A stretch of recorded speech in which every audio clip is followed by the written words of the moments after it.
ലോറൻസിലേക്ക് പോവുകയാണ്. ശ്രീ ലോറൻസ്, ഈ ഒരു വിഷയം ഇങ്ങനെ തന്നെയാണ് ഈ എഴുത്തുകാരായിട്ടുള്ള മനുഷ്യർ, സാഹിത്യത്തെ സ്നേഹിക്കുന്ന, അക്ഷരങ്ങളെ സ്നേഹിക്കുന്ന മനുഷ്യരെല്ലാം ചൂണ്ടിക്കാണിക്കുന്നത് ഈ രീതിയിൽ തന്നെയാണ്. ഒപ്പം തന്നെ അവർ പങ്കുവെക്കുന്ന ഒരു ആശങ്ക കൂടിയാണ്. വരും കാലത്തേക്ക് നോക്കുമ്പോൾ അതൊരു വലിയ ഭീതിപ്പെടുത്തുന്ന, പേടിപ്പെടുത്തിക്കൊണ്ട് തന്നെയുള്ള, പേടിയുടെ രാഷ്ട്രീയം വിതയ്ക്കുന്ന ആ ഒരു രീതി തന്നെയാണ് നമുക്ക് ഇതിൽ നിന്ന് മനസ്സിലാക്കേണ്ടത്. ഒപ്പം ഈ ഒരു കേസിൻ്റെ അല്ലെങ്കിൽ ഈ ഒരു കേസിൻ്റെ നിലവിലെ ഒരു അവസ്ഥ കൂടി നമുക്ക് ഈ ഒരു വിഷയത്തിൽ പങ്കുവയ്ക്കും. ഒപ്പം തന്നെ അങ്ങ് നേരത്തെ സൂചിപ്പിച്ചതുപോലെ തന്നെ നേരത്തെ ഇതിന് സമാനമായ രീതിയിലുള്ള കൃതികൾ നമ്മുടെ മുന്നിൽ നേരത്തെയും ഉണ്ടായിട്ടുണ്ട്. ആ ഒരു വിശദാംശങ്ങളിലൂടെയും നമുക്ക് പോകാവുന്നതാണ്.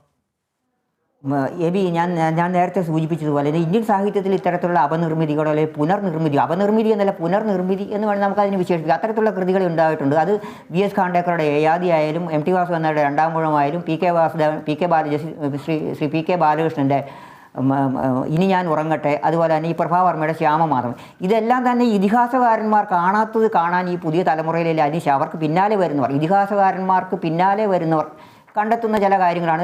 അതാണ് അവരുടെ പ്രമേയം, അവർ കണ്ടെത്തുന്നതാണ്. അപ്പോൾ അതിന് വായനക്കാരുണ്ടാകുന്നു, അത് വായിക്കാൻ ആളുണ്ടാകുന്നു.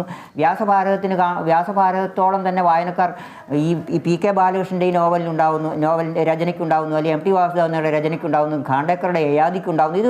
ഇത് മാറി വരുന്ന കാലങ്ങളിൽ വായനയിൽ ഉണ്ടാകാവുന്ന മാറ്റങ്ങൾ, അതനുസരിച്ചുള്ള ഒരു അഭിനിവേശമാണ് ഇത്തരം കൃതികളെ ആളുകൾ സ്വീകരിക്കുന്നതിന് പിന്നിലുള്ളതെന്ന് വേണം നമുക്ക് കാണാൻ. അതുപോലെ തന്നെ ഈ ഇതിഹാസകാരന്മാർ ഉപേക്ഷിച്ചു പോകുന്ന മൗനങ്ങൾ അവർ കാണാതെ പോകുന്നത് ഇവർ കണ്ടെത്തുന്നു എന്നുള്ളതാണ് ഇതിലൊരു പ്രത്യേകത. ഇപ്പോൾ ഒരു ഉദാഹരണം പറയാനാണെങ്കിൽ നമ്മൾ കേരളത്തിൽ ഇതിനു മുമ്പ് ഇത്തരം പ്രശ്നങ്ങൾ ഉണ്ടായിട്ടുണ്ട്. നിക്കോസ് കസാൻസാക്കിസ്, അത് ഗ്രീക്ക് വിശ്വസാഹിത്യകാരനായ നിക്കോസ് കസാൻസാക്കിസിൻ്റെ ക്രിസ്തുവിൻ്റെ അന്ത്യപ്രലോഭനം എന്ന കൃതിയെ അധികരിച്ച് മലയാളത്തിൽ ഒരു നാടകം ഉണ്ടായി, PM ആൻ്റണിയുടെ. ഈ നാടകത്തിനെതിരെ ഇവിടുത്തെ ക്രൈസ്തവ സഭകൾ വലിയ പ്രശ്നമാണ് ഉണ്ടാക്കിയത്. അവസാനം അത് കേസായി, അവസാനം ആൻ്റണിയെ ശിക്ഷിക്കേണ്ട സ്ഥിതി വന്നു. അവസാനം പിന്നെ അത് കോടതി അദ്ദേഹത്തെ വെറുതെ വിടുകയുണ്ടായി. ഇതെല്ലാം ആവിഷ്കാര സ്വാതന്ത്ര്യത്തിൻ്റെ പരിധിയിൽ വരുന്ന കാര്യമാണ്.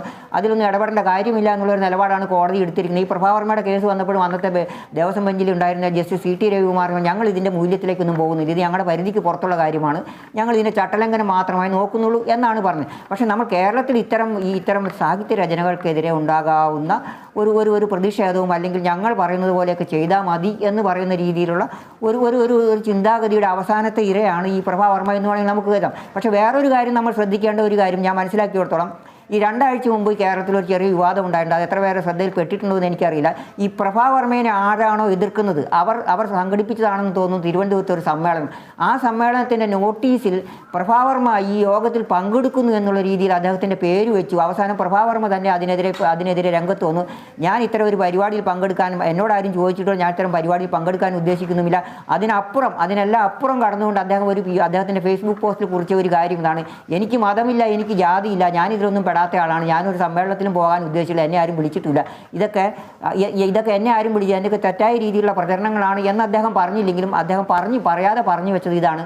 അപ്പോൾ നമ്മൾ മനസ്സിലാക്കേണ്ട ഒരു കാര്യം, ഈ പ്രഭാവർമ്മയെ പോലെയുള്ള ആളുകൾ ചില കാര്യങ്ങൾ എതിർക്കും, ചില കാര്യങ്ങൾ ഉപയോഗിക്കാൻ ശ്രമിക്കുന്നു എന്നുള്ള ഒരു സാഹചര്യം കൂടി കേരളത്തിലുണ്ട് എന്നുള്ളതിന് വേണ്ടിയാണ് ഞാൻ ഈ സംഭവം സൂചിപ്പിച്ചത്, 2 ആഴ്ച മുമ്പുള്ള ഈ സംഭവം സൂചിപ്പിച്ചത്.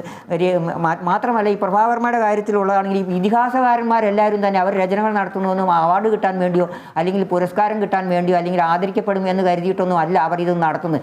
കാരണം ഈ ഇതിഹാസകാരന്മാരുടെ അവർ ഉപേക്ഷിച്ചു പോകുന്ന മഹാമൗനങ്ങളിലേക്ക് എഴുത്തുകാരൻ നടത്തുന്ന ഒരു തീർത്ഥയാത്രയാണ് ഈ പുതിയ രചനകൾ എന്ന് വേണമെങ്കിൽ നമുക്ക് കരുതാം. അപ്പോൾ ഈ എഴുത്തുകാരൻ ഇതുപോലെയുള്ള എഴുത്തുകാരുടെ ഈ സഞ്ചാരം എന്ന് പറയുന്നത് ഇതുവരെ ഒരു തീർത്ഥയാത്രയാണ് നടത്തുന്നത്. അപ്പോൾ അങ്ങനെ നടത്തുന്ന തീർത്ഥയാത്രയിൽ അവർക്ക് ഈ പാന്തൻ്റെ വഴിയിൽ ലഭിക്കുന്ന പാതയങ്ങളിൽ പൊതിച്ചോറ് പോലെയാണ് അവാർഡുകൾ എന്നാണ് ഇത്തരം എഴുത്തുകാർ പറയുന്നത്. പ്രഭാവർമ്മയ്ക്ക് അത്തരം നിലപാടുകളാണ് ഉള്ളത്. ഞാൻ അദ്ദേഹമായിട്ട് പലവട്ടം സംസാരിച്ചിട്ടുണ്ട്. അപ്പോൾ അദ്ദേഹം പറഞ്ഞിട്ടുള്ളത് ഈ അവാർഡുകളൊക്കെ നമ്മുടെ രചനാ വഴിയിൽ കിട്ടുന്ന ചില പുരസ്കാരങ്ങൾ അത് ഞങ്ങൾ സ്വീകരിക്കാതിരിക്കാം, അതൊന്നും ഒരു ഗൗരവമുള്ള കാര്യമൊന്നുമല്ല. അത് അവാർഡ് കിട്ടാൻ വേണ്ടിയോ അല്ലെങ്കിൽ പുരസ്കാരങ്ങൾ കിട്ടാണ്ട് പണം കിട്ടാൻ വേണ്ടിയോ എന്നുള്ള സാഹിത്യ രചന നടത്തുന്നത് എന്നുള്ള രീതിയിലാണ് അദ്ദേഹം. അതുകൊണ്ട് ഈ അവാർഡ് നിരാസത്തെ അദ്ദേഹം ഒരു കാലികമായ ഒരു രീതിയിൽ തന്നെയാണ് അദ്ദേഹം അതിനെ കാണുന്നതെന്ന് വേണം നമുക്ക് കരുതാൻ. എബി, തീർച്ചയായും വളരെ ഗൗരവമുള്ളൊരു വിഷയം തന്നെയാണ്. പുരസ്കാരങ്ങൾ ഒരിക്കലും ഇതിൻ്റെ അല്ലെങ്കിൽ ഒരു പ്രതിഭയുടെ അളവുകോലായി കണക്കാക്കപ്പെടുന്ന ഒരു കാര്യമല്ല. അത് പലപ്പോഴും പല തീരുമാനങ്ങളിൽ ഉണ്ടാകുന്ന വിഷയങ്ങളാണ്. പക്ഷേ ഈ പുരസ്കാരങ്ങളുമായി ബന്ധപ്പെട്ട് ഇത്തരത്തിലുണ്ടാകുന്ന ചില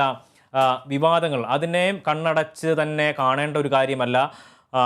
പ്രതിഷേധങ്ങൾ ഈ ഒരു വിഷയത്തിൽ സാഹിത്യ മേഖലയിൽ ഉയർന്നു വരേണ്ടതാണ് എന്ന് തന്നെയാണ് സാഹിത്യവുമായി ബന്ധപ്പെട്ട ആളുകൾ തന്നെ സൂചിപ്പിക്കുന്ന കാര്യം. കാരണം ഇത്തരം ഇത്തരം സംഭവങ്ങൾ ഒരു തരത്തിലും പ്രോത്സാഹിപ്പിക്കപ്പെടേണ്ടതല്ല എന്ന് തന്നെയുള്ള നിലപാട് തന്നെയാണ് ജ്ഞാനപീഠ പുരസ്കാരം ഇപ്പോൾ നിരസിച്ചുകൊണ്ട് പ്രഭാവർമ്മ തൻ്റെ നിലപാട് കോടതിയെ അറിയിച്ചിട്ടുമുണ്ട്. ഈ ഒരു വിവാദത്തിലേക്ക് തന്നെ വലിച്ചിഴച്ചതിൽ തനിക്ക് വേദനയുണ്ട് എന്ന് അദ്ദേഹം സൂചിപ്പിക്കുകയും ചെയ്തിട്ടുണ്ട്. വളരെ നന്ദി ഈ ഒരു ചർച്ചയിൽ പങ്കെടുത്തതിന് ശ്രീ KS രതീഷ്, അക്ബർ, ഒപ്പം തന്നെ വിവരങ്ങൾ പങ്കുവച്ച ലോറൻസ്.